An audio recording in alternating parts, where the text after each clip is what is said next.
Agora prepare o seu coração para ouvir a palavra de Deus com o pastor Heber Ramos. Deixe que ela frutifique em sua vida.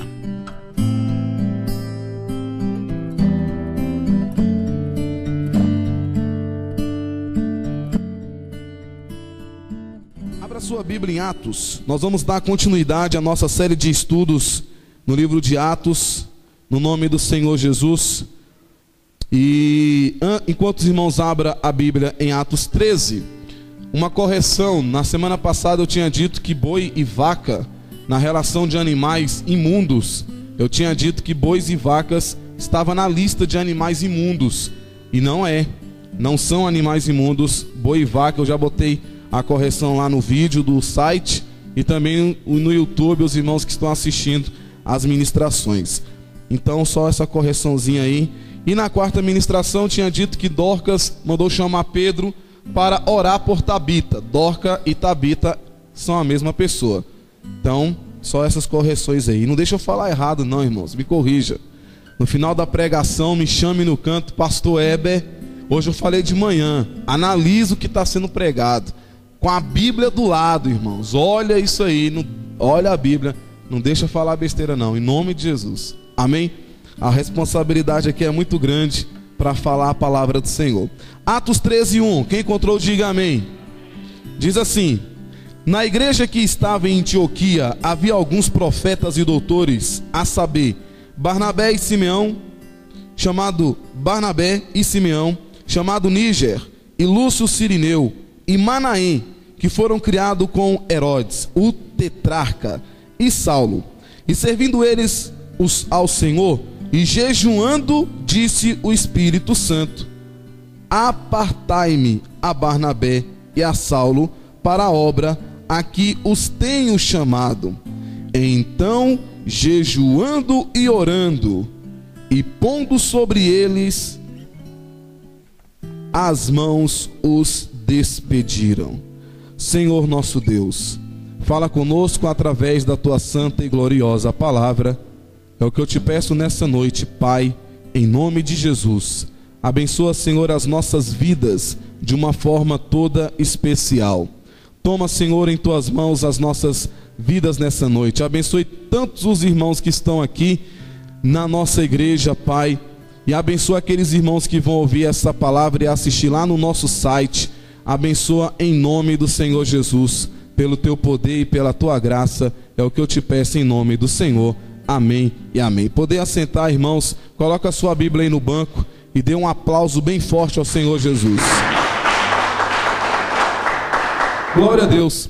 Irmãos, do capítulo 1 ao capítulo 12, o evangelista Lucas, ele deu muito ênfase à pessoa de Pedro, ao apóstolo Pedro. A partir desse capítulo 13, que nós vamos começar a falar a partir de hoje, a partir desse capítulo 13, o evangelista Lucas, ele vai tirar o personagem Pedro, a pessoa de Pedro, e vai dar mais ênfase agora à pessoa de Paulo, o apóstolo Paulo. Aqui vai começar o ministério do apóstolo Paulo. Irá falar das 3 viagens que ele fez, 3 viagens missionárias. Vai falar também que ele foi preso em Jerusalém, levado para Roma. E a partir agora do capítulo 3, nós vamos ver o ministério do apóstolo Paulo.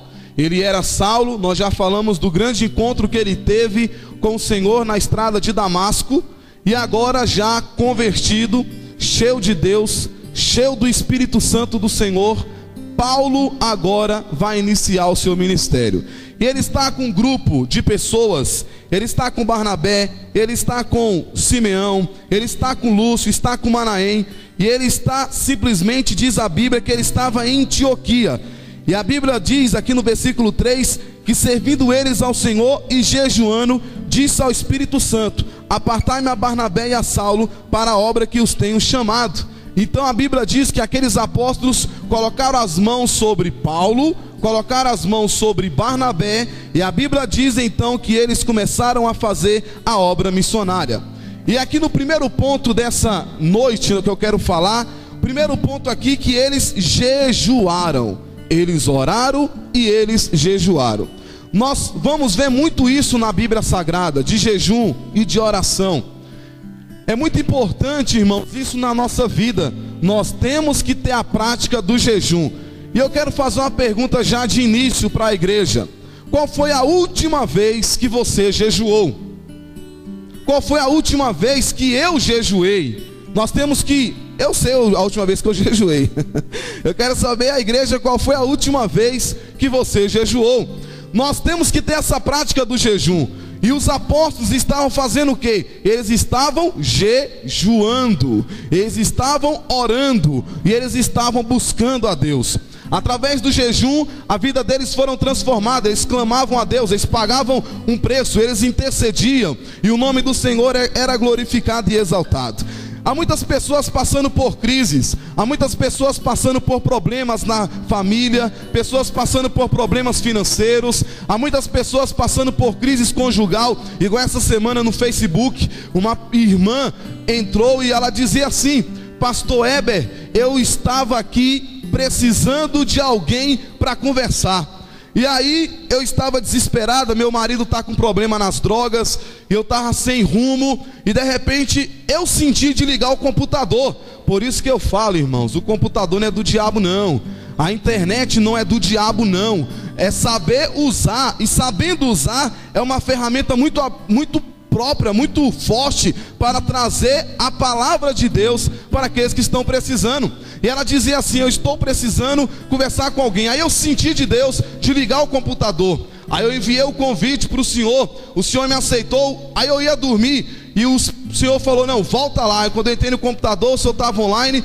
E ela começou a conversar. Não estou dizendo que eu era a pessoa mais apropriada para falar com aquela irmã, mas ela dizia assim: eu não sei o que fazer, eu estou sem rumo, o meu marido está envolvido nas drogas. E ela conversando comigo aproximadamente 1 hora no Facebook. Eu mostrei para ela a situação, tentei mostrar na palavra de Deus que nada estava perdido, e falei com ela sobre a questão do jejum. Nós precisamos aprender a jejuar, não apenas orar, mas jejuar. E eu não vou entrar aqui nesse mérito, mas tem pessoas que fazem jejum de televisão, tem pessoas que fazem jejum de Coca-Cola. Não vou tomar Coca-Cola por tantos dias. Tem pessoas que fazem jejum até de sexo. Fala com o marido: ó, eu estou no propósito e eu então estou em jejum. A Ana Paula Valadão, quando ela lançou o 5º CD do Diante do Trono, eu li o livro dela. Ela ficou 15 dias trancada no quarto, conversou com o marido Gustavo Bessa e disse: eu vou ficar 15 dias no quarto. E naquele quarto, 15 dias, Deus deu as músicas para ela do Diante do Trono, do 5. Então quer dizer que 15 dias ela não teve contato sexual com o marido. Então as pessoas podem fazer jejum disso, eu não estou entrando nesse mérito, mas o que a minha Bíblia me diz é abster-se de alimentos. Então as pessoas na Bíblia, que nós vamos ver, as pessoas faziam o quê? Eu não vou me alimentar por tantos dias, porque eu estou num propósito, e Deus então vai dar a vitória. Há uma história que diz que Jeosafá, quando estava vindo 3 povos lutar contra ele, diz a palavra do Senhor que Jeosafá apregoou um jejum em todo Judá. E a Bíblia diz que Deus deu vitória para Jeosafá, porque ele colocou o povo para jejuar, para se abster de comida e de bebida. E Deus então deu a grande vitória. Leia lá depois 2 Crônicas, a partir do capítulo 20, versículo 1 até o versículo 26. A Bíblia diz também, irmãos, que a palavra do Senhor diz também que Neemias capítulo 1, versículo 4: e sucedeu que, ouvindo eu essas palavras, assentei-me e chorei, e lamentei por alguns dias, e estive jejuando e orando perante o Deus dos céus. Neemias, ele soube da situação dos seus compatriotas. Jeremias soube da situação dos seus. Estava em miséria, estava tudo destruído, os muros caídos. E ele então chora, ele lamenta, ele fecha os olhos, e ele então começa a pagar um preço, e ele começa então a jejuar. A Bíblia diz também que Esther, no capítulo 4, versículo 16, ela falou: vai e ajunta todos os judeus que se acharem em Suzã, e jejuai por mim, e não comais e nem bebais por 3 dias, nem de dia e nem de noite. Vocês vão jejuar por 3 dias, hein?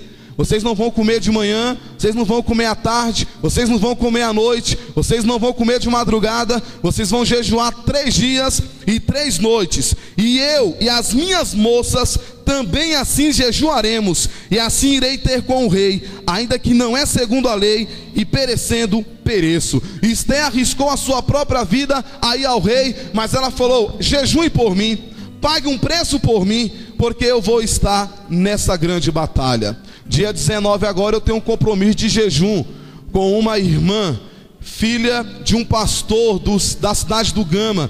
Essa irmã está com o marido, para o marido ser aposentado da polícia militar, porque está com coágulo, é coágulo? Está com coágulo, se não me falha a memória, e ela está pedindo oração no Facebook, jejum, no dia 19, para nós orarmos por ele, para que ele consiga aposentar na polícia militar, e que ele consiga adquirir essa vitória, que 3 anos de luta e de batalha. Agora, irmãos, ela está certa ou está errada? Claro que está certa. Está pedindo oração, jejum, para que a igreja pague um preço pela vida dela, e o nome do Senhor vai ser então engrandecido. Então, meu irmão, se nós analisarmos na Bíblia, nós vamos ver no Novo Testamento e no Velho Testamento que frequentemente as orações eram acompanhadas de jejum. E nessa noite eu te digo: está com luta, está com problema na família, está com uma causa na justiça, está passando alguma crise financeira, problemática, problemas sérios no lar, pague um jejum, meu irmão.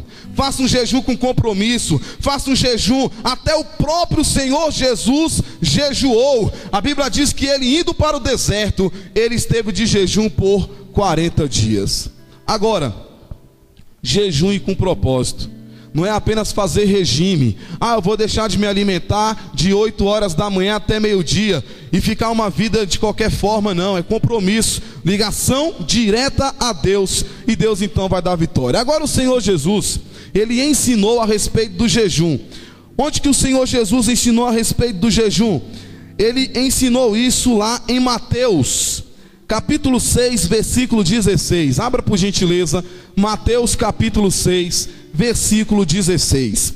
O Senhor Jesus, ele fez uma observação que é de suma importância para as nossas vidas essa noite. Mateus capítulo 6, versículo de número 16. Olha só o que diz: e quando jejuardes, não vos mostreis contristados como os hipócritas, porque desfiguram o rosto, para que os homens pereçam que jejuam. E em verdade vos digo que já receberam o seu galardão. Versículo 17: porém tu, quando jejuares, unge a cabeça e lava o rosto, para não pareceres aos homens que jejuas, mas sim a teu pai que está oculto, e teu pai que vê o que está oculto te recompensará. Ou seja, irmãos, os judeus, eles tinham um dia de jejum, que era o dia da expiação. E os fariseus então jejuavam 2 vezes por semana. Pelo menos 2 vezes por semana os fariseus jejuavam. Só que eles faziam o quê? Exibicionismo. Eles se exibiam na cidade. Eu estou jejuando. Fazia aquele rosto de coitado, aquele rosto de sofrimento, porque estava com fome, estava com sede. E você está fazendo o que? Não, estou em jejum, estou pagando um preço. O Senhor condenou isso aí, meu irmão. Você não precisa sair falando para ninguém que você está em jejum, que você está pagando um preço por algo na sua vida. Você pode ir direto a Deus, falar para o Senhor: Senhor, eu vou estar jejuando de tal hora até tal hora, e nesse período eu não vou me alimentar, nesse período eu não vou tomar água, nesse período eu não vou comer, e Deus então vai me dar a grande vitória. Pastor, eu posso fazer um jejum parcial, não total? Pode. De repente você não pode se abster por uma recomendação médica. Não estou dizendo que o Senhor Jesus não possa te curar, Ele pode te curar, mas talvez por uma recomendação médica você não pode deixar de tomar água. Você pode então fazer um jejum parcial tomando água. Uma vez eu fui fazer um jejum novo na fé, e eu fui fazer um jejum de noite, de madrugada. E meu jejum era o seguinte: eu jejuava de meia-noite às 6 da manhã. Aí quando dava 10h30 da noite, 11 horas da noite, eu comia aquela pratada, dormia, 6 horas da manhã eu entregava o jejum. Ô jejumzão abençoado, meu irmão. Tá vendo que não funciona, meu irmão? Jejum com propósito. Eu vou acordar às 6 horas da manhã, Eu vou fazer um jejum até às 18 horas. E pode aparecer a picanha, pode aparecer o contrafilé, pode aparecer a Coca-Cola trincando gelada, pode aparecer o pudim mais gostoso. Eu estou ali firme, é um propósito, é um jejum. Eu não vou quebrar o meu jejum e Deus vai me dar vitória. Vai aparecer pudim, vai aparecer comida gostosa na sua vida. As pessoas vão levar até você. Igual uma vez eu estava de jejum firme e forte. Aí uma irmã me convidou para ir na casa dela com alguns irmãos. E lá tinha uma macarronada com atum, uma Coca-Cola trincando e um pundizão do lado, meu irmão. Uma das sobremesas que eu mais gosto. Como é que faz? Eu de jejum, isso meio-dia. Oh, meu amado irmão, tinha começado o jejum às 6 horas da manhã. Como é que faz? Irmãos, Deus abençoe grandemente, mas eu não vou poder participar desse banquete não. E aí eu esperei das 6 horas, mandei a irmã guardar lá a parte que me cabia.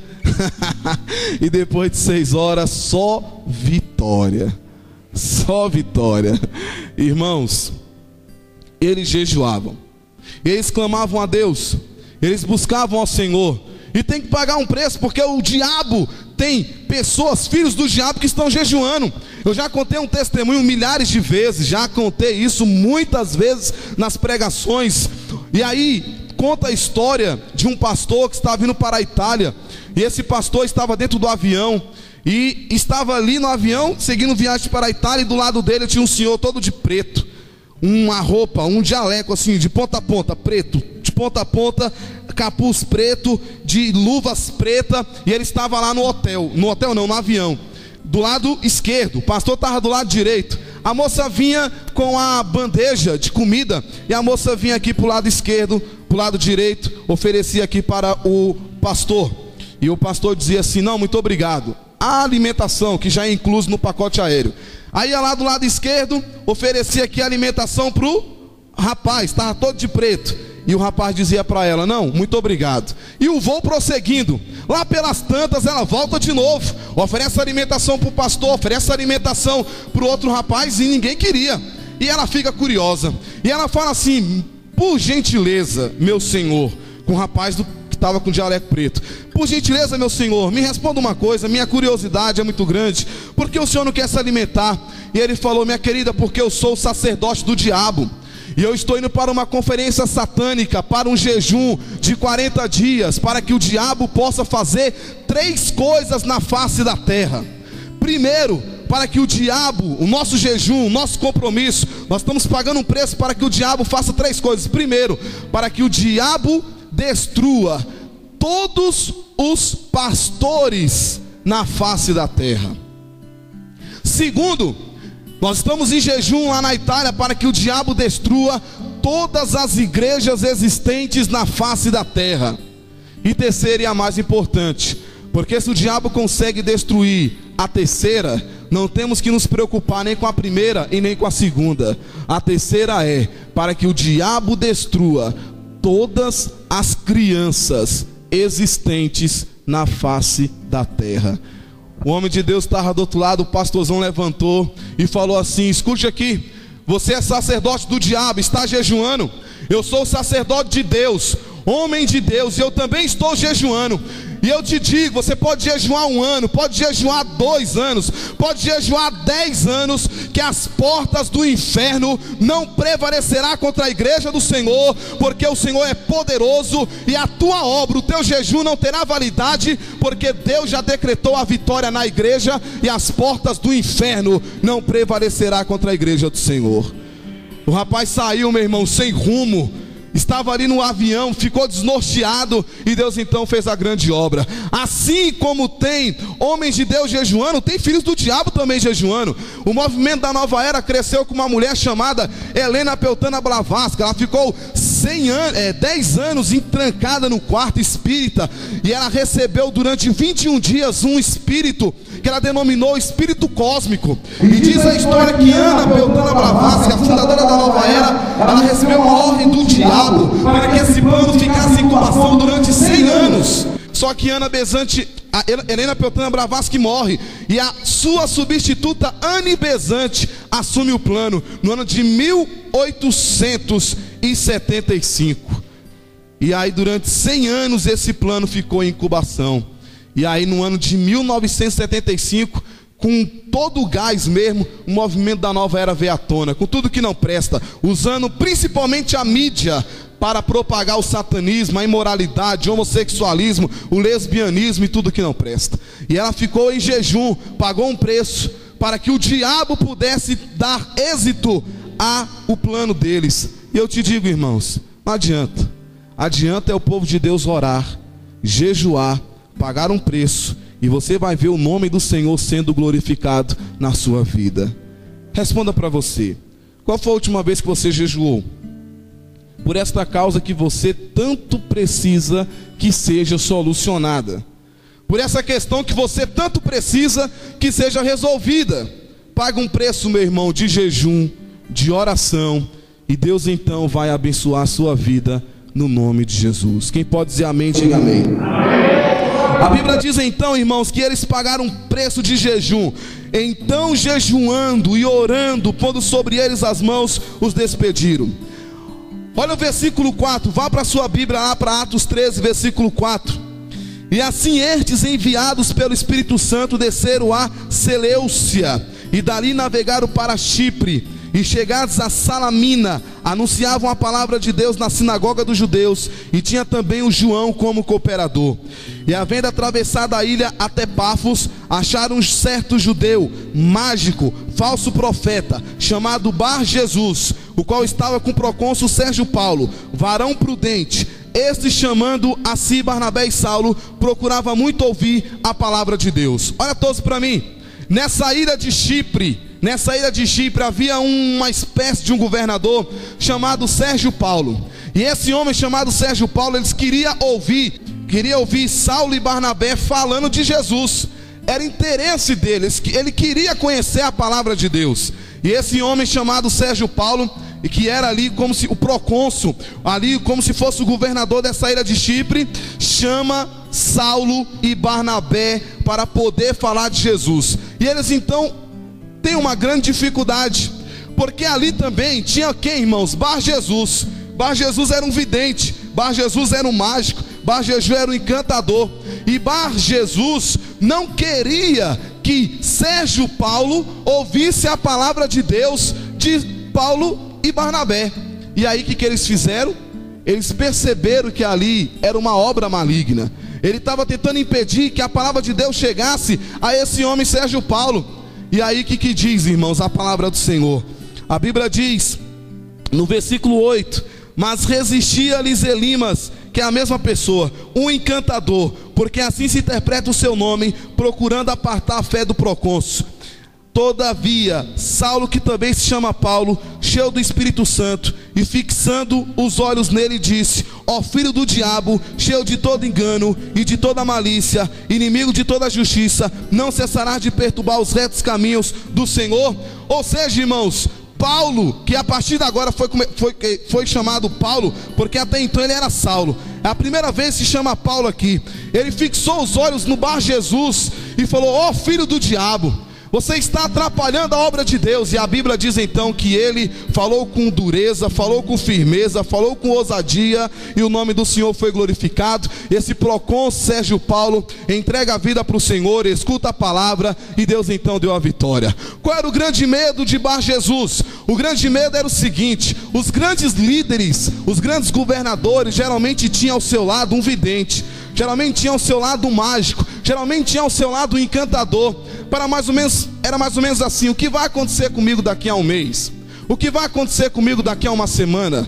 Olha, eu estou pensando em fazer isso, mas o que realmente eu posso fazer? E consultava um encantador, um mágico. Bar Jesus, sabendo que o emprego dele poderia estar correndo risco, tentou impedir, mas a Bíblia diz que não teve êxito, e o nome do Senhor Jesus foi glorificado. O primeiro ponto da mensagem é o jejum. O segundo ponto da mensagem é a magia, é a mágica. Isso é condenado na palavra do Senhor, isso é condenado na Bíblia Sagrada. Nós falamos isso pela manhã. Eu estava pesquisando essa semana na internet. Há ministérios dentro da igreja, ministérios de mágica, ministérios de magia. Eu estava vendo um DVD de um grande conjunto famoso, gospel, um grande conjunto famoso evangélico, e de repente no meio do show, vem um mágico, pega uma cartola, e dentro da cartola sai um monte de borboletas, e ele vem fazendo aquelas mágicas, que vem pomba, e vem isso e vem aquilo. Eu percebo que no vídeo, o pastor, o líder do conjunto, está ali um pouco preocupado. Será que isso é de Deus? Será que não é? E o mágico vem no meio de todo mundo no palco e faz aquela mágica. Isso é errado. O apóstolo Paulo chamou ele de filho do diabo. Agora, irmãos, o que é magia? Vamos lá. A magia é mágica. É a mesma coisa de ilusionismo. Ilusionismo, mágica, magia, mesma coisa. O que diz o dicionário Aurélio? Arte ou ciência oculta, com quem se pretende produzir efeitos e fenômenos contrários a leis naturais. Bruxaria, mágica, magnetismo, encanto. Olha o que diz o dicionário sobre ilusionismo. Diz que é prestidigitação, que é a mesma coisa de prestidigitar. O que significa isso, pastor Heber? Artista que pela ligeireza das mãos faz deslocar ou desaparecer objetos. Prestímano, mágico, ilusionista. Isso na Bíblia é muito antigo. Abra sua Bíblia aí em nome de Jesus em Êxodo capítulo 7. Êxodo capítulo de número 7. Vá para Êxodo capítulo 7 em nome de Jesus. Aleluia. Êxodo capítulo de número 7. Louvado seja o nome do Senhor nosso Deus. A questão da magia, a questão da mágica é muito antigo já, muito tempo é descrito na palavra do Senhor. Abra Êxodo capítulo 7, versículo 8, e vamos acompanhar aqui no nome do Senhor Jesus. Diz assim, todos a encontrar, diga amém. Diz assim: e o Senhor falou a Moisés e a Arão dizendo: quando o Faraó vos falar dizendo, fazei por vós algum milagre, dirás a Arão: toma a tua vara e lança diante de Faraó, e se tornará em serpente. Então Moisés e Arão entraram a Faraó e fizeram assim como o Senhor ordenara. E lançou Arão a sua vara diante de Faraó e diante dos seus servos, e tornou-se em serpente. Olha aqui para mim em nome de Jesus. Pega a sua vara, Moisés, diante de Faraó, joga no chão, e ela vai se transformar em serpente. Aí Moisés escuta isso lá na sarça ardente. Aí chega diante de Faraó, pega a vara que está na mão dele e joga no chão, e a vara se transforma em serpente. Eu acho que Faraó olhou para todos, olhou para Moisés, olhou para Arão, deve ter rido. É isso aí, Moisés? Esse milagrezinho aí de nada que você está tirando onda? A sua vara transformou em cobra? Aí o que Faraó faz? Olha o 11. E Faraó também chamou os sábios e encantadores e os magos do Egito, e fizeram também o mesmo com os seus encantamentos. É esse milagrezinho aí, Moisés? Pega aí, chama lá os magos, olha aí, chama lá os mágicos, chama lá os feiticeiros. Jogou a vara, um monte de cobra. E aí, quem é que sabe quem é de Moisés? Quem é que sabe quem é de Faraó? Um monte de cobra lá no palácio, lá, não sei nem se era palácio. Diz a Bíblia então que a cobra de Moisés, que se a vara de Moisés transformou em cobra, pelo fato de ter sido uma ordem de Deus, engoliu todas as outras cobras que estavam ali.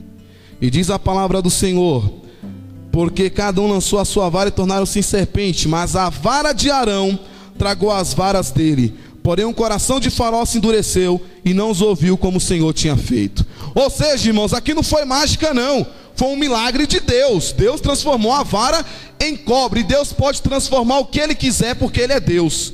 Agora, ilusionismo. Um dia eu estava no plano, eu contei isso de manhã.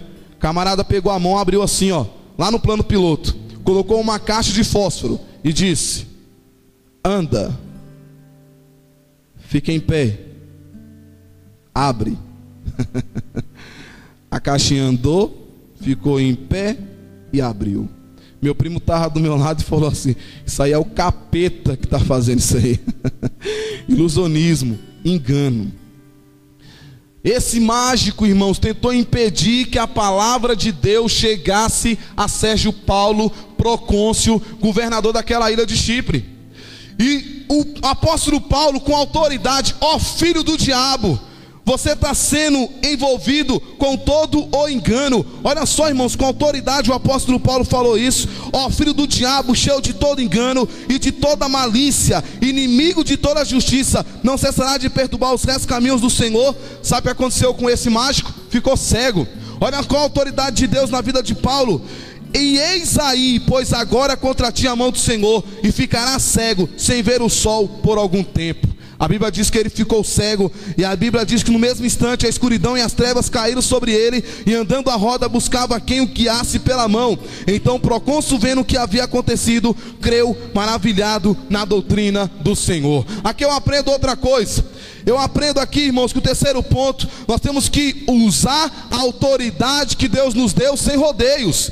Ô meu amigo, você está me atrapalhando. Ô meu amigo, quebra o galho, por favor, meu amigo, dá um tempo, por favor, meu amigo, não sei o que. É igual o pastor Flávio lá no trabalho dele, com autoridade: ô rapaz, você me respeita que eu sou pastor, eu sou homem de Deus. Eu lembro que o Josué Erion, contando um testemunho, disse que um camarada drogado vinha na Kombi, ele estava na Kombi da igreja, o camarada drogado vinha atrás e pá, bateu na Kombi, aí ele machucou as pernas, a mãe dele machucou o pescoço, a filha teve um problema lá também. Ele levantou, saiu da Kombi, apontou o dedo para o rapaz e fala: rapaz, senta aí, fica quieto aí, eu sou pastor, sou homem de Deus, fica quieto aí no seu canto aí.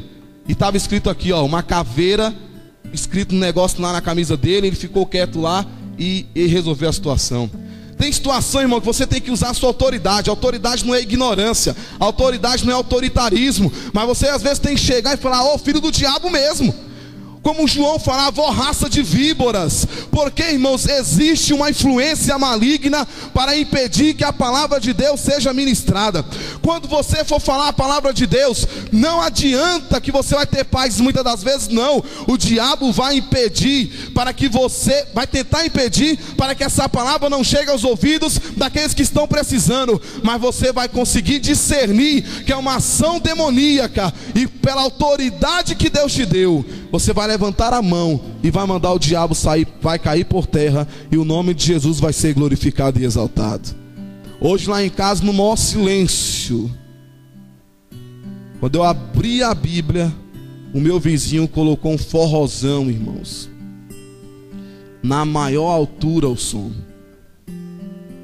Aí quando eu tranquei a casa toda para evitar o som, fechei todas as portas, todas as janelas, porque eu estava precisando me concentrar para ler a palavra.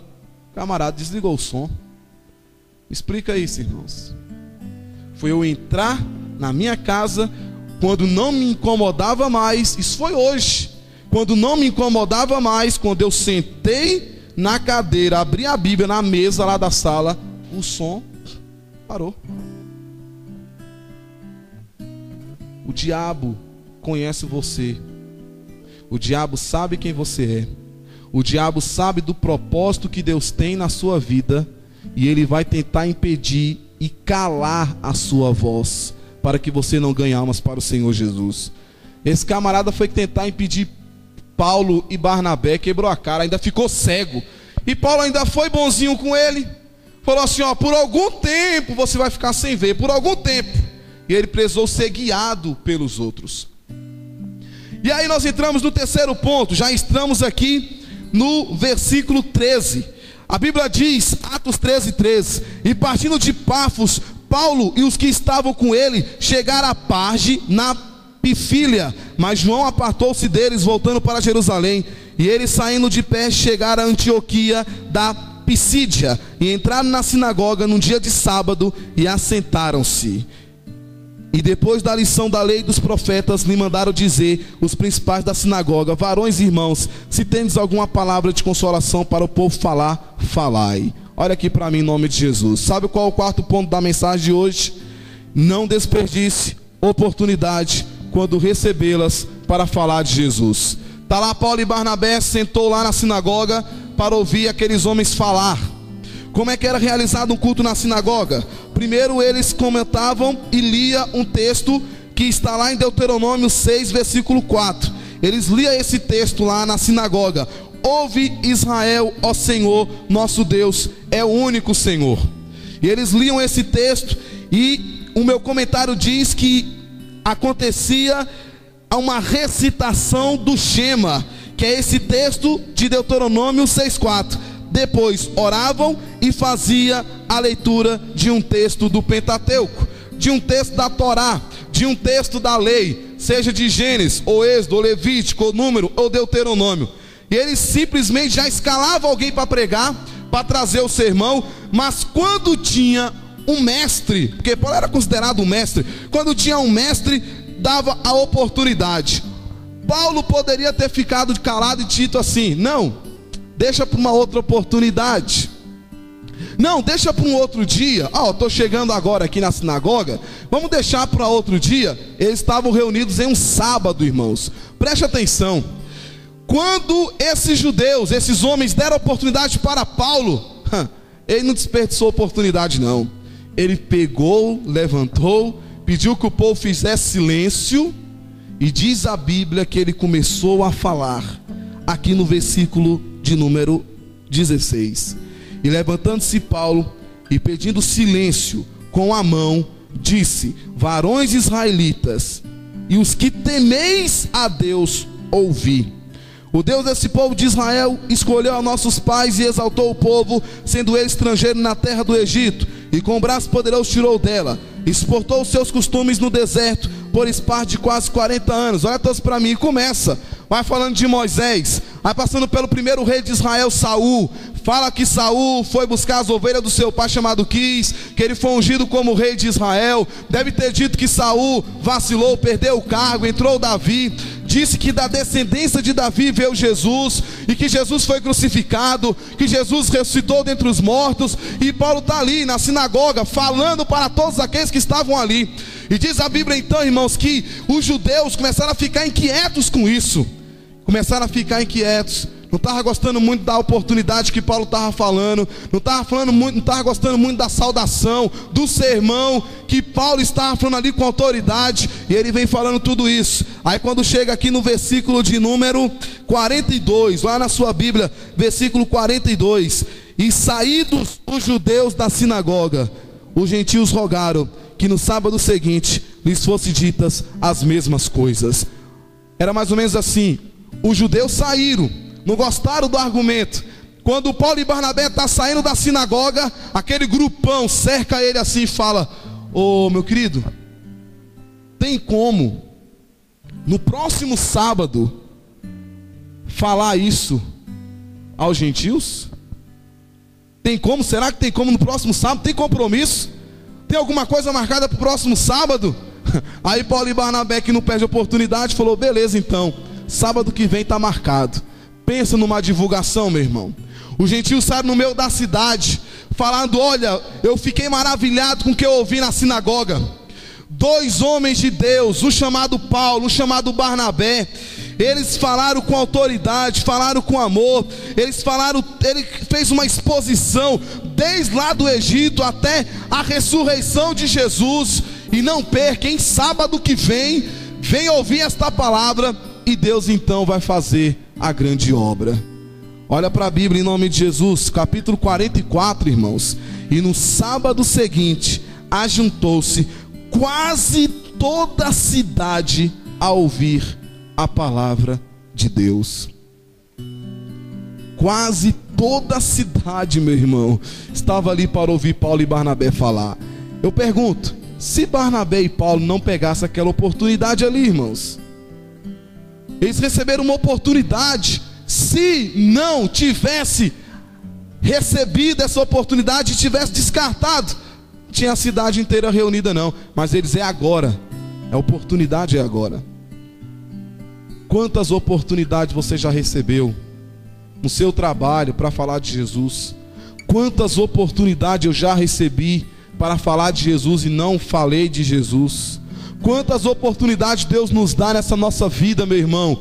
Na escola, em faculdade, em trabalho, na rua, na cidade, em qualquer local Deus abre oportunidade. E muitas das vezes nós não falamos. Dentro do ônibus, às vezes tem alguém ali batendo um papo, conversando. Rapaz, estou passando uma luta, uma dificuldade. Parece que o diabo trava os nossos lábios.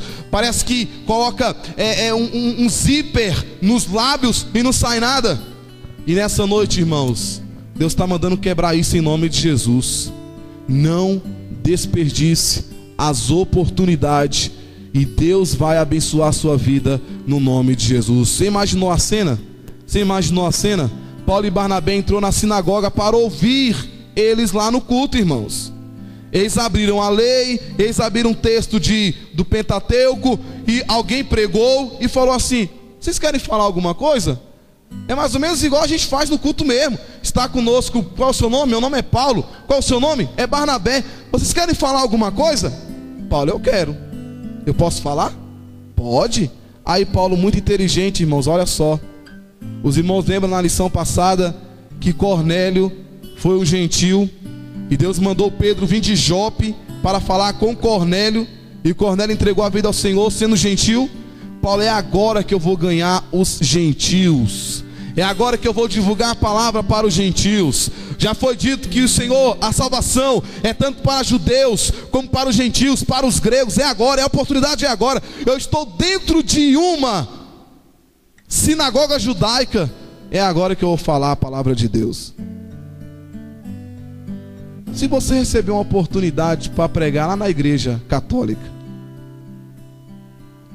você recebeu uma oportunidade, falar assim: pastor Flávio, eu sou padre, e aí eu quero convidar o senhor para pregar no congresso de jovens lá na igreja católica. É errado o pastor Flávio ir ou não? É errado? Pastor Flávio vai lá, meu irmão, e prega a palavra de Deus. Abra a palavra e Deus dá a vitória. Você é convidado para pregar no centro de macumba. O macumbeiro manda te chamar para você pregar lá dentro, irmão. Eu vou. Me convida para ver se eu não vou lá no centro de macumba pregar lá dentro. Te convida para te pregar no centro espírita. Se convida para pregar no centro espírita. Você vai lá no centro espírita, irmãos, e vai pregar lá dentro, e vai ganhar almas para o Senhor, e Deus vai dar vitória. Um cidadão em casa, o Senhor fala: levante-se, porque eu tenho algo para fazer na sua vida. Havia uma bruxa orando por uma criança. A filha dela estava morta lá. A empregada disse: manda chamar o pastor, que o pastor vai orar por ela. E ela disse: eu não quero aquele homem aqui, eu quero aquele homem morto. Estamos fazendo uma macumbaria para ele ser morto. Como é que eu quero ele aqui? A filha, a empregada falou: bom, a filha é sua, você faz com a sua filha o que você quiser, mas se você chamar o homem de Deus, Deus vai ressuscitar a sua filha. A filha foi para o centro satânico morta, meu irmão. Pastor, levante-se, vá lá no centro satânico, eu vou realizar uma obra lá. Estava lá no altar a criancinha, a mãe chorando, a criança morta, e 16 mil satanistas lá clamando o diabo para a menina ressuscitar. O pastor foi lá, meu querido, no meio dos 16 mil, pastor simplesinho do interior da cidade, foi lá no centro satânico com autoridade, orou pela criança, pregou a palavra de Deus no centro satânico, e 16 mil satanistas entregaram a vida para o Senhor Jesus. Amém. Não perca. Eu vou no centro de macumba? Eu vou nada? Ah, pastor, me convidaram para ir lá no centro espírita pregar a palavra de Deus. Aí você vai fazer o quê? Vai se preparar, meu irmão. Vai pagar um preço, vai jejuar, vai orar. A Bíblia diz que eles, Barnabé e Saulo, quando foram fazer a viagem, impuseram as mãos sobre eles, oraram pela vida dos dois, clamaram ao Senhor pela vida dos dois, e orando por eles, eles foram. Só que eles jejuaram e oraram. E Paulo sabia que ali era a oportunidade. Pregou no sábado, os judeus não quiseram, foram embora, os gentios gostaram da conversa. E diz a Bíblia, sabe o quê? Acompanhe comigo em nome de Jesus. Versículo 45. Então os judeus, vendo a multidão, encheram-se de inveja e blasfemando contradiziam o que Paulo dizia. Mas Paulo e Barnabé, usando de ousadia, disseram: era mister que a vós se vos pregasse primeiro a palavra de Deus, mas visto que a rejeitais e vos não julgais digno da vida eterna, eis que nós voltamos para os gentios. Vocês não quiseram, meu irmão. Era para vocês, judeus, vocês rejeitaram. Agora eu estou com uma cidade inteira aqui para ouvir a palavra gentílica. Eu vou dar mole? Eu vou pregar a palavra. Eu fui chamado para isso. Eu recebi uma ordem para isso. Eu deixei de perseguir os cristãos quando eu era Saulo para ser Paulo, para pregar a palavra. E eu vou divulgar o reino dos céus. Eu vou divulgar a palavra que é viva e eficaz. Eu vou divulgar a palavra que transforma, que liberta, que cura. Eu vou pregar esta palavra. Olha aqui, irmãos, no versículo 47. Porque o Senhor assim nos mandou: eu te pus para a luz dos gentios, para que sejas de salvação até os confins da terra. E os gentios, ouvindo isto, alegraram-se e glorificaram a palavra do Senhor, e creram todos quantos estavam ordenados para a vida eterna. E a palavra do Senhor foi divulgada por toda aquela província. Mas os judeus incitaram algumas mulheres religiosas e honestas e os principais da cidade, e levantaram perseguição contra Paulo e Barnabé, e os lançaram fora dos seus limites. Sacudindo, porém, contra eles o pó dos pés, partiram para Icônio, e os discípulos estavam cheios de alegria e do Espírito Santo. Eles estavam saindo da cidade, Paulo e Barnabé,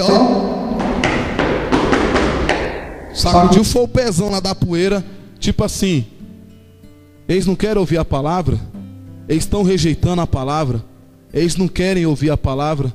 Então que nem a poeira dos meus pés, nem a poeira fique nos meus sapatos. E sacudiu, irmãos, e foram embora com uma cidade inteira aos pés do Senhor Jesus. Quem pode dizer glória a Deus, dê glória a Deus. Quem pode dizer aleluia, diz aleluia. E a Bíblia diz, irmãos, que os discípulos estavam cheios de alegria e do Espírito Santo. Jejuaram, repreenderam o filho do diabo, o mágico Bar Jesus, falou com autoridade quando tinha que falar com autoridade, e não perdeu a oportunidade, e o nome do Senhor foi engrandecido. E nessa noite a minha oração é que muitas pessoas se aproximem de você, e ao abrir uma oportunidade, fale do amor de Jesus. Não seja inconveniente, meu irmão. Eu falei isso de manhã na escola dominical. Não seja inconveniente. Se você não aceitar Jesus, tu vai para o inferno, hein? O diabo vai te levar para o inferno. Aceita Jesus, rapaz. No seu, todo dia no trabalho. Está na repartição pública, no trabalho, está no seu setor. Aceita Jesus, endemoniado, filho do inferno. Está repreendido, meu irmão. Sabe o que vai acontecer? As portas vão se fechar. Você vai se tornar inconveniente. Ninguém vai ficar perto de você, porque você está mas com sabedoria. Um momento ele vai chegar. Meu querido, você está triste hoje, hein? Meu irmão, estou numa luta tão grande lá em casa. Rapaz, o que está acontecendo? Minha esposa. Tua esposa? Minha esposa está assim, assim, assim. Você sabia que tem solução para a sua vida? Você sabia que há um Deus que pode resolver isso? Você sabia que há um Senhor que morreu na cruz, no Calvário, pela sua vida, para te dar a vida eterna? E começa. O Espírito Santo vai dando palavras. O Espírito Santo vai guiando. E demora um pouco, a pessoa está levantando a mão e aceitando a Jesus como único e suficiente Salvador da sua vida. Então é isso, meu irmão. Eu acredito que essas ministrações do livro de Atos têm nos abençoado. Mas uma coisa que eu quero falar para a igreja em nome de Jesus: não podemos ser apenas só ouvir e não tomar atitude, não tomar uma posição, não vai adiantar. Não sejais apenas ouvintes, mas sim praticantes desta palavra. E Deus vai abençoar em nome de Jesus. Eu já quero aplicar a palavra de Deus agora. Nós vamos aplicar a palavra de Deus agora. quem quer comigo? Quem quer comigo? Esta semana que vai entrar aqui, nós estamos no domingo, é o primeiro dia da semana. Segunda, terça, quarta, quinta, sexta, sábado e domingo, 7 dias. Quem quer junto comigo fazer um jejum de uma semana pela nossa igreja, sem estipular horário? O horário quem vai estipular é você. Quem quer comigo fazer esse jejum durante 7 dias, fique em pé, nós vamos orar no nome de Jesus. Comigo, 7 dias. Nós vamos orar 7 dias pela igreja. Não é obrigado não, tem que ficar em pé. Tem que ficar em pé. Não é obrigado, não é obrigado mesmo, irmãos. Eu estou falando de coração. Não é obrigado. Só quem puder fazer. Comida e bebida. A preocupação é a comida. Irmãos, você vai jejuar por um único propósito: crescimento da igreja. Você não vai jejuar por você não. Você não vai jejuar pelo nada. É pelo crescimento da igreja. Brasil para Cristo. E vamos fazer melhor: crescimento das igrejas. Brasil para Cristo, Assembleia de Deus, Batista, as igrejas na face da terra. Nós vamos jejuar pelo crescimento da igreja. Pastor, qual o tempo? Você que sabe. De 8 às 10, de 8 às 11, de 8 a meio-dia, de 8 às 4 da tarde, de 6 às 6. Você que manda. Você que vai ver o horário. Você vai jejuar e Deus vai abençoar no nome de Jesus. Amém? Amém, irmãos? Então amanhã, hein? Jejum. Mas entenda uma coisa, irmãos: jejum com propósito, com determinação, e Deus vai abençoar no nome de Jesus. Senhor meu Deus, estamos aqui na Tua palavra sendo ministrada nessa noite. Abençoe, meu Deus, pelo Teu poder e pela Tua graça, no nome de Jesus. Ó Pai amado, assim como a Tua palavra foi ministrada nessa noite, e os apóstolos jejuaram, o próprio Senhor Jesus jejuou, muitas pessoas na Bíblia pagaram um preço de jejum. Nós vamos jejuar esta semana, Senhor, inteira, e nós vamos orar pelo crescimento da igreja.